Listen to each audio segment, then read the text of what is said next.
Hi guys, welcome back to the channel. I'm Van Orn and this is a special video for Dragonheir Silence God, guys. Today I am super excited because I think I'm gonna bring to you something very special. The most budget-friendly comp I've seen so far for Venom 9 is gonna be shown in this video. I haven't seen anybody else farming level 9 with such a low tier group of champions, and you know, it's not all epic, it's not all epic gear. But you're probably going to be able to replicate the statistic of this champion. It's going to take a bit of farm, and hopefully by the time you get to season 3 you're going to have some of this legendary artifact. So I know it's not free to play friendly, but we are stretching content here. We are pushing level 9 with champion at level 90 4-star, so we cannot pretend to get in an epic gear with low level champions and being able to do it without the support of very good artifact and some legendary gear.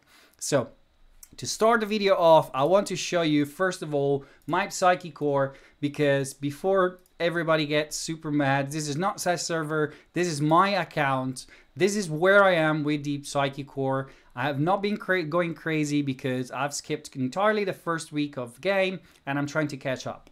I'm trying to be super cautious with the champions I'm building, and that's why it is important to have a budget comp. Because obviously you can build your champions to 100, you can build them all up to 100, level all your gear, go farm a lot of legendary gear, come back here, farm level 9 very, very easily from today. If you spend a lot of gems, you spend a lot of your energy over there.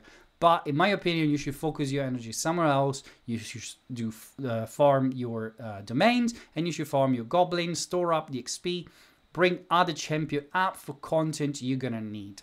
If you don't need to bring up champion to level 100, don't do it.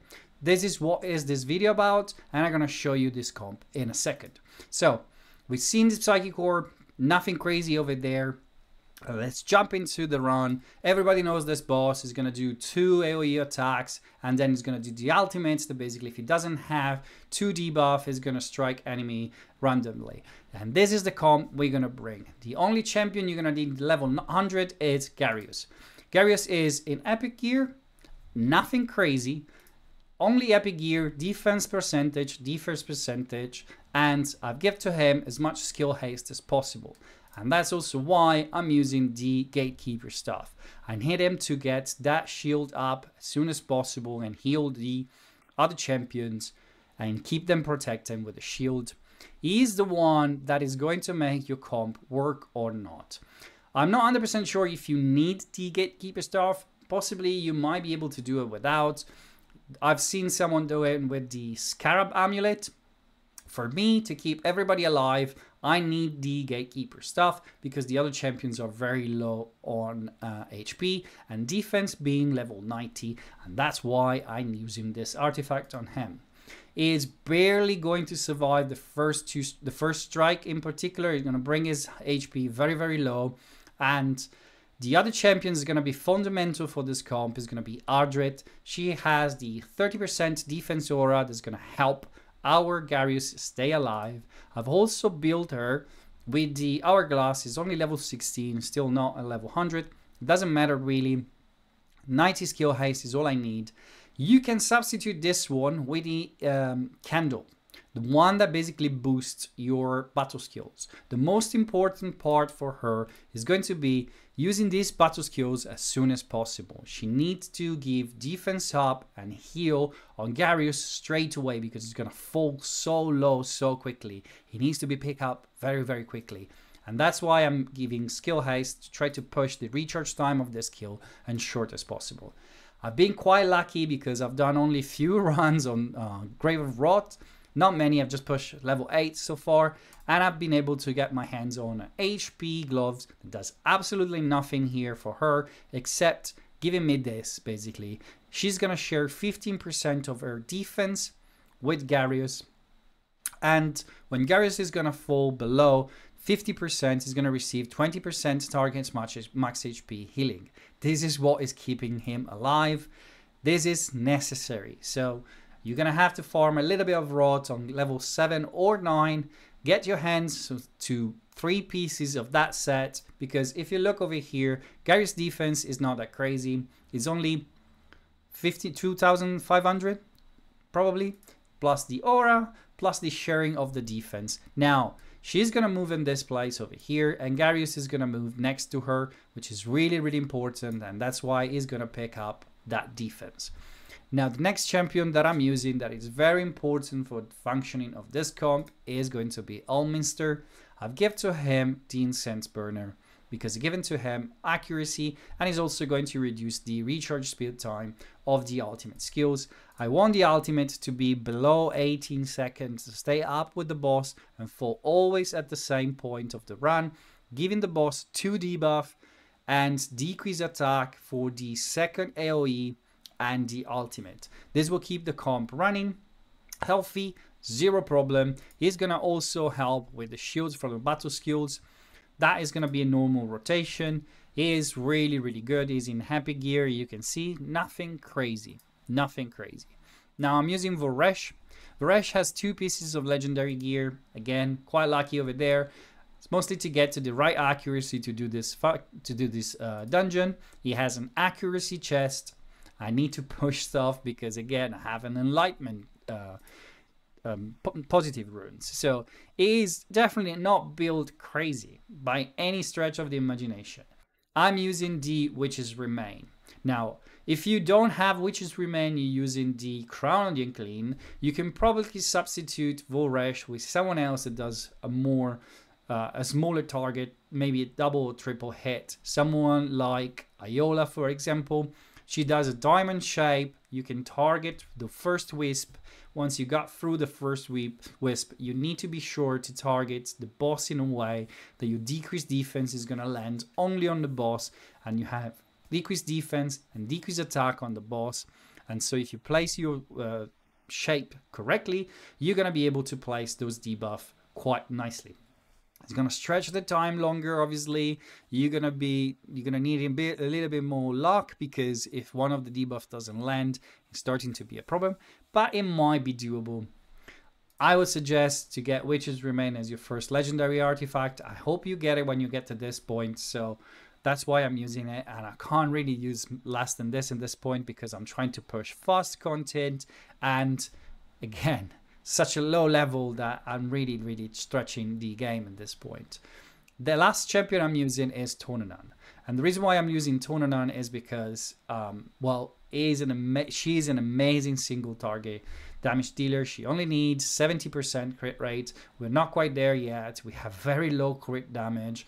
I'm using this set over here, which I've, again, been very lucky. This, by the way, I've not been farm Venom like crazy. It's all gear that I basically forge from the material that we collect during the storyline, people beating content. So you get that drop of material, you do the storyline, you do some famey under, you collect some material, you do your runs going up. I brought my comps up to 8, and that's everything. I haven't farmed this content until today. I've done 3 runs today, and that's it. I'm using this card over here because it gives attack and crit rate, and also the wearer gains additional 4 attack for each crit damage they have. So basically it's 80 times 4. It gets a bit of attack. The attack is not crazy, but the crit damage is going to build it up from the passive. It's basically going to build up stacks of crit damage over time, and then it's going to start doing a lot of damage over here. He has an ultimate that hits up to 5 times. He is going to do a lot of damage. She's going to do a lot of damage.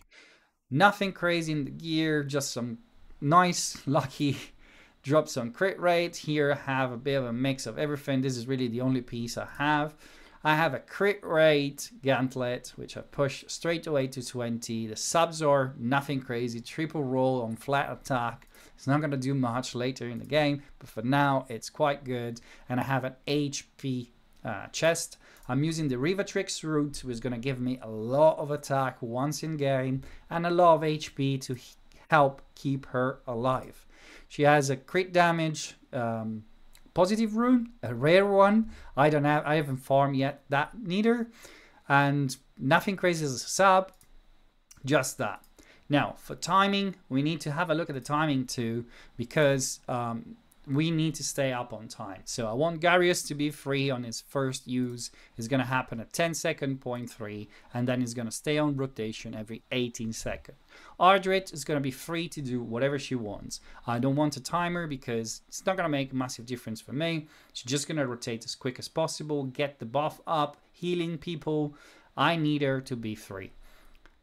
Allminster will strike at second 11, so we're going to have decrease attack at a 2 wisp plus the boss, basically because the diamond is not big enough to hit everybody, and this is going to target basically first the left side, and it's going to be at second 11, so we cover the second AoE and the ultimate, and then every 18 second rotation. Now my 2 damage dealer instead, I haven't pushed their basically recharge time much.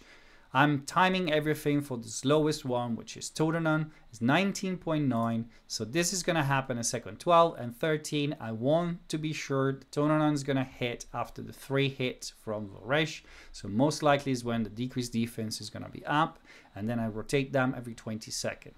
That's everything I need.